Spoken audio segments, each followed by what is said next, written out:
A few people work in jobs that are pretty inspirational and help keep them motivated every day to do what they do. I'm thinking of the folks that work over at St. Jude Research Hospital. Everybody from the maintenance crew all the way up to the CEO can say that the end result of what they're trying to do every day is to cure childhood cancer. That's very inspirational, a great banner to rally behind. But what about the rest of us who at times our jobs can be mundane, rote, and pretty meaningless? How do we motivate ourselves to keep giving it our best every single day? I'm thinking about folks initially that maybe have had a substantial amount of success. They've built a great business or risen in their career to a high degree, and now they've maybe arrived or they've been able to carve out more free time or have the means in which to potentially overindulge. Um, Having your job not be a challenge anymore is something that I work in every day and trying to help people increase their learning curve again. But what can you do as an individual basically to try to get more passion in what you're doing and more meaning? I ran across a quote the other day by G.K. Chesterton that said, "Meaninglessness does not come from being weary of pain. Meaninglessness comes from being weary of pleasure." So keep that in mind as you potentially get bored at what you're doing. I've got another blog post on, is boredom dangerous? Spoiler alert, it is. You can take a look at that. But what can you do to get excited and more passionate about what you do, whether it's coming from a place of success and boredom or your job has just become routine? The first thing I would suggest is to get really good at what you do. Many people want to follow their passion into their very first job. Mike Rowe says, "Don't follow your passion, but bring it with you." Passion follows excellence and proficiency. Um, think about any particular job. Let's just take pipe fitters. I'm sure there's some passionate pipe fitters out there, but they didn't start out that way. They tried it out, found out they were pretty good at it, and as they got excellent, they developed a passion. So your passion follows excellence and proficiency, not the other way around. But some folks are going to say, "Well, I'm just bored. I want to go find another job. There's greener pastures out there." Some of the smartest people I know seem to change jobs about every couple of years. Now, that's okay if you're within the same company, but that can be concerning if your resume shows a different job in a different company every couple of years. I'm reminded of what's going on with the transfer portal in college athletics. It's pretty hard to build a cohesive team and look to the future if your best athletes are leaving every year or so. So keep that in mind as you're wanting to maybe change jobs. Give a good long run to a job somewhere in there that'll show that you can get along well with other people, stay focused at what you're doing, and you'll probably develop a passion around that as well. But in the meantime, consider how to make right where you are today, even if you are leaving, or you realize you're stuck and you can't leave. There's ways to make what you're doing today more meaningful. And I've got a list of 10 of them. So, number one, get to know somebody new at work and go to lunch. Building community helps make work more fun because you've got people that you can joke with, that you can talk about activities outside of work and basically build a community that you know them and they know you. Number two, look for people to appreciate. Gratitude makes you feel better. As you express gratitude, thanking people for what they're doing or acknowledging a success, giving credit where credit is due, sharing the credit when you are getting appreciated, that makes you actually feel better.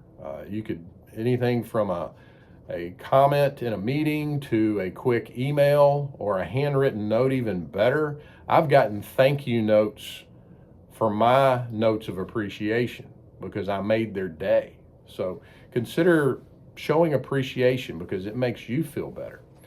Number 3, mentor someone else. Focusing on pouring into other people is actually a blessing to you. You have grown and had life experiences and are older than other people and more advanced in your career. You've got things to offer. Some of the best advice you can give are not around your successes, but around your failures. It's what makes you identifiable. I was in a men's group one time where the leader had us go around and each say what our biggest success up to this point in our life was and our biggest failure. And after everybody went around, he went around and identified with every single one of our failures, but none of our successes. So if you share your failures, that's number one, helping people think about things to avoid. And secondly, it helps people identify with you. It shows your humility. Number 3, find a mentor yourself. Everybody needs some perspective, especially when things are not going well. Having a mentor there to be able to provide that perspective and give you some guidance can be very helpful and propel you farther quicker in your career. So consider that. Number 5, review your company's mission statement and values to look for inspiration. You may not be aware of what the mission statement is. Some companies have one and it's too long to memorize, or they don't really highlight it very often. Take a look at it and look for inspiration there. You may be surprised at what the founders of that company were all about, and maybe needing to be reminded to get back to that as well.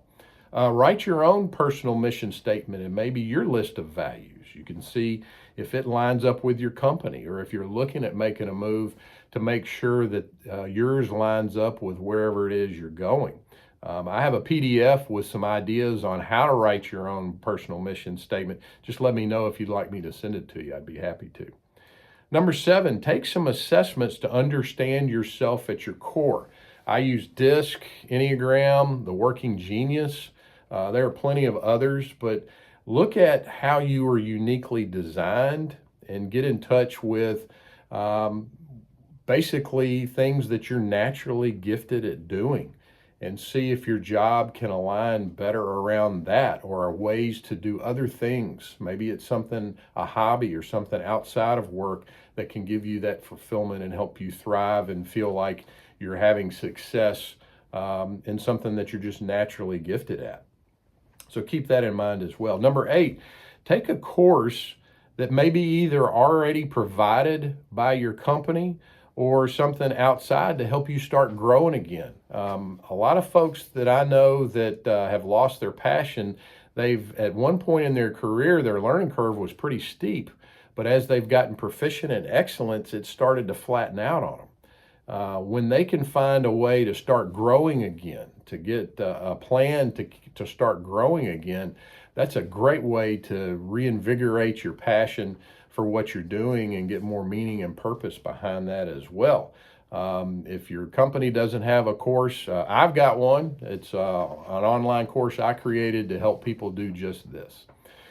Number 9, set some goals that are measurable and strive to improve 1% every week. Now, 1% seems like a pretty low bar, but if you are committed to growth and wanting to do that, where are you after a year? Well, you've increased and gotten at least 50% better. So keep in mind, if you're on a constant move forward, that growth will accumulate. It's kind of like the investment idea around compounding interest. As long as you're moving forward and growing, then that's a great opportunity for you to have significant change in your life over a longer period of time. And then number 10, ask for feedback on what it's like to work with you. People will be more forthcoming if you say, hey, will you give me constructive criticism? They're not going to respond to that. But if you say something like, hey, I'm trying to grow, excuse me, can you tell me some areas on which I could get just a little bit better? People are going to be more forthcoming and give you that kind of advice if you think about that ahead of time and know how to phrase it, because a lot of people don't want to volunteer and go, well, you don't do a great job doing this, or man, that really irritates me when you do this. Now, if you get that, uh, just say thank you. Don't get defensive. But hopefully they won't take a cheap shot, but give you some good information. If somebody does uh, say something that's a cheap shot or something that kind of stings, I'm a big chew up the grapes, spit out the seeds kind of guy. Look for the truth that's in there. That person may not have meant that for your good, but if there's any truth in that, you can use it for your good and become better as a result. Not a lot of downside I see in any of these suggestions, but there's a whole lot of upside. So I would consider thinking about one or two of these things to apply at your work. And I think you'll find that your perspective will change, you'll grow with meaning and purpose, and your passion will grow as a result. If there's some ideas that you have, this is not an exhaustive list. I'd love to hear about them, so please reach out and respond. But as I look over the list, I see two themes. Number one, grow yourself, and number two, serve other people. And I think that will serve you well in the process.